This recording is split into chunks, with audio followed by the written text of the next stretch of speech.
Alright, I wanted to get you guys a shot of this real quick.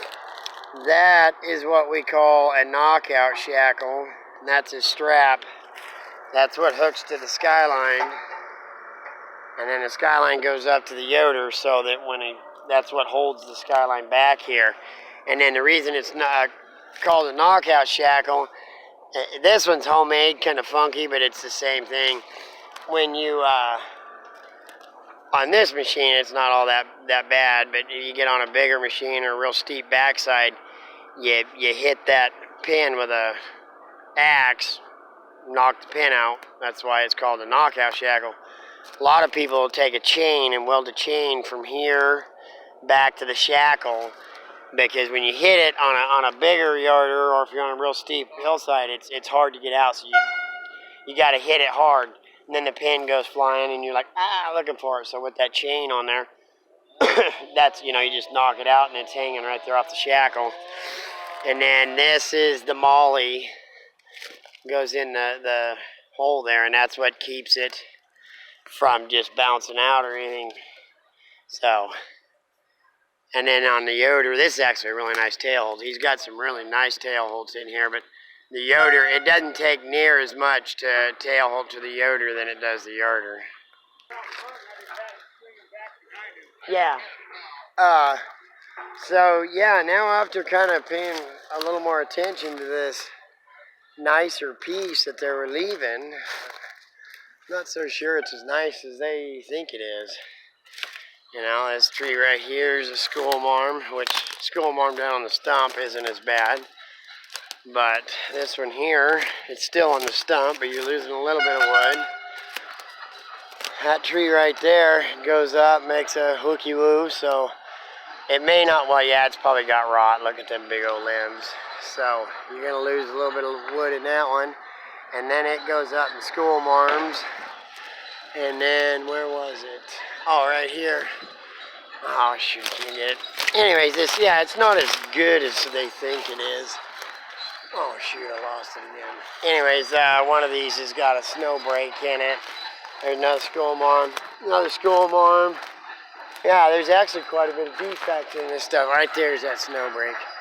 Right down to the top here, and then zoomy. I'm probably too close. Anyway, so yeah, it's decent size, but it's not as nice as timber as they think it is. Like, for instance, this right here. This knot right here, and then you see how it's kind of concaved in. Most likely rot right there. And as it gets bigger, it's going to get, more rot in it. And then that tree right there, it goes boom, boom, boom, boom. So there's right there, that big old limb where it makes that whoopee. You can see it's got rot in it right there. Yeah, it'd have been perfect landing to set here. Yeah, here's another one. This is actually his tail hold, but you go right up there. Let's see if I can zoom you in so you can see it a little bit better. Might be too dark, but yeah, you see that wow in it right there. And right where that wow is at, you get a bucket right in there somewhere, whatever your closest preferred length is. Take that wow out, because if you don't, they're going to ding you on your scale.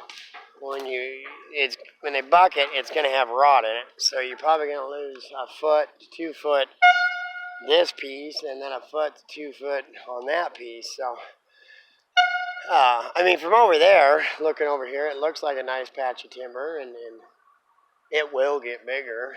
But if they didn't cut it because, they thought it was that great a timber and leaving it to get bigger, to have big, better grade timber, it's not going to happen. Yeah, there's quite a bit of defect in here now you walk it. Yeah, that bigger one down there's got defect, but this lower piece actually might have been the one to leave and take this upper stuff. I'm not seeing. Yeah, this lower piece I think there used to be an old cat road right here. See how flat that is? Where it rolls off and goes down. That's pretty good grade timber. You know, look, even this one right here in front of me, you look right up at barely any taper all the way to the top. I mean, that's a nice stick. That one right there, it's got a little bit of sweep. Not too bad. You can take it out of the butt log and still get 3 long logs out of it. That bigger one, that's a nice stick, and it ain't got much taper on it yet either. So, I mean, there is decent timber here.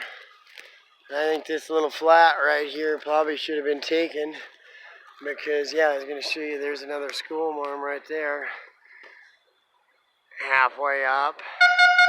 And then, like I was saying, where the school marm's at, probably about 2 feet down, you're going to have to buck it because it's going to be rot, and then probably going to lose a foot or so of the upper piece. So, and that's if you're logging for scale, which most people do. It's kind of a double-edged sword because a lot of people, you know, do log for, you know, the tonnage or whatever. But whoever owns this timber, if they're selling it, they're going to want to, you know, sell it by the scale because you're going to make more. And that's the main reason they logged this, is because of all the blowdown. You know, might as well go through and clean it up and whatnot.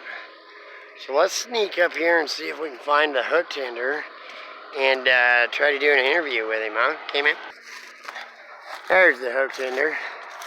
Hook tender's by the crummy. What the heck's going on there? That's where I live. Oh, shit. There we go. Okay, there we go. We found the hook tender out by his tail hold here. Jared. How old are you, Jared? 33. Really? Yeah. Oh shit! I thought you was in your 20s. Damn, you don't.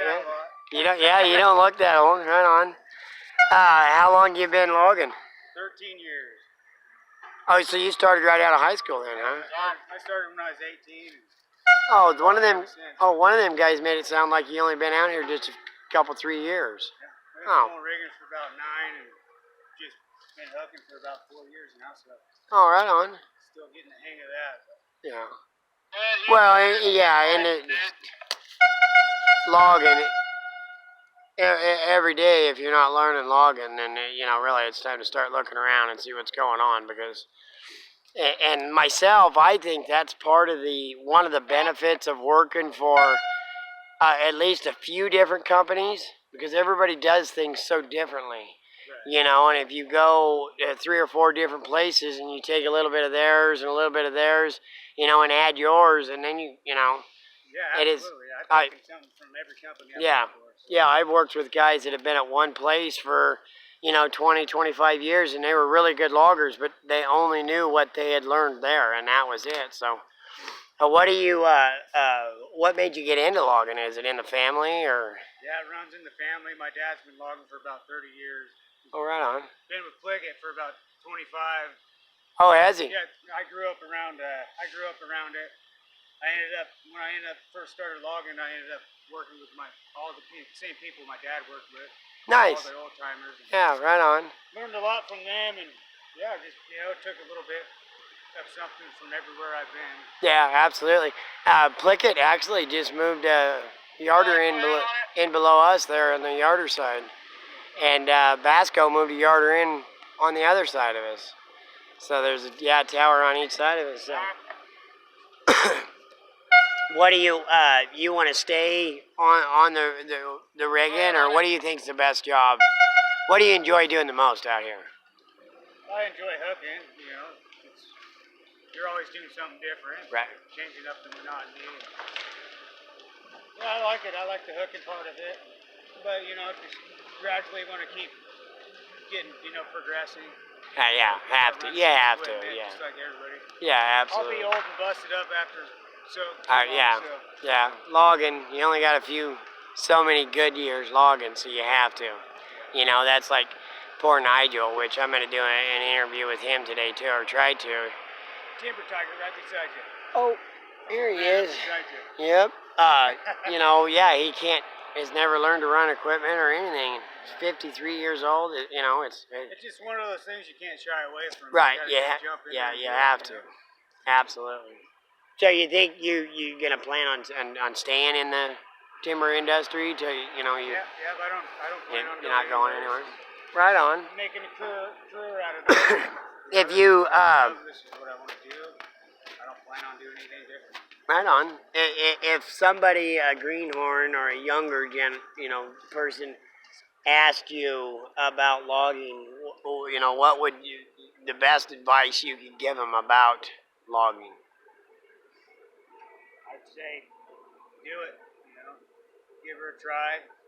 It's not for everybody. It takes a lot of endurance, a lot of athletic. Absolutely, yeah. It takes a lot of things that people wouldn't think. And I think that it's all about where you place yourself. right. I think stamina and your mental takes more. It comes more into the role than anything. Because if you think you can't make it, you're not gonna make it. But if you keep driving, oh, I'm hot and tired or whatever, I keep driving, you will be able to make it through. So yeah. You keep driving, you just keep getting better. Right on. Keep showing up, and that's all that matters. That's it. That's Yeah. half the battle. Show up 5 days a week and have a good attitude. Have a good attitude. Try to learn something. Yeah. Work hard every day and build that endurance. Yeah. A lot of endurance to do this. It absolutely does. Yeah, endurance, stamina. That's what I was saying. Yeah. Yeah, and the mental part of it with good stamina and a good attitude. Like these kids, Cole. Cole's great to work with. Drew does a good job too. I don't want to take anything away from him, but he does have a little bit of a hothead. Yeah. He needs to, but we'll either work that out of him or get rid of him. So Something's gonna develop. yeah, Become bleed or blister. Yeah. No, but they're both good hands for I can't believe how well they get around the brush for what little time they out Hard here. to find good workers. Yeah. Anymore in this industry. The ones that are good, take them under your wing, mold them, make them the way you want. Absolutely. Yeah. Okay, appreciate it. We probably better get back to our jobs, or we're both going to be looking. Have a good day, guys. Yep. Stay safe. Get logs. No way. Is he hung up in a bee's nest? Where? Oh, I even still had the video. Oh. Where's he at? Oh, man. Never see a man run through the brush like they do when they're getting stung by a bee. Oh, dang it. I missed it. Dang it. I'm always on the wrong end of this stuff. You know what? Alright, so I gotta get up here and help these guys. You guys, stay safe, get logs, okay?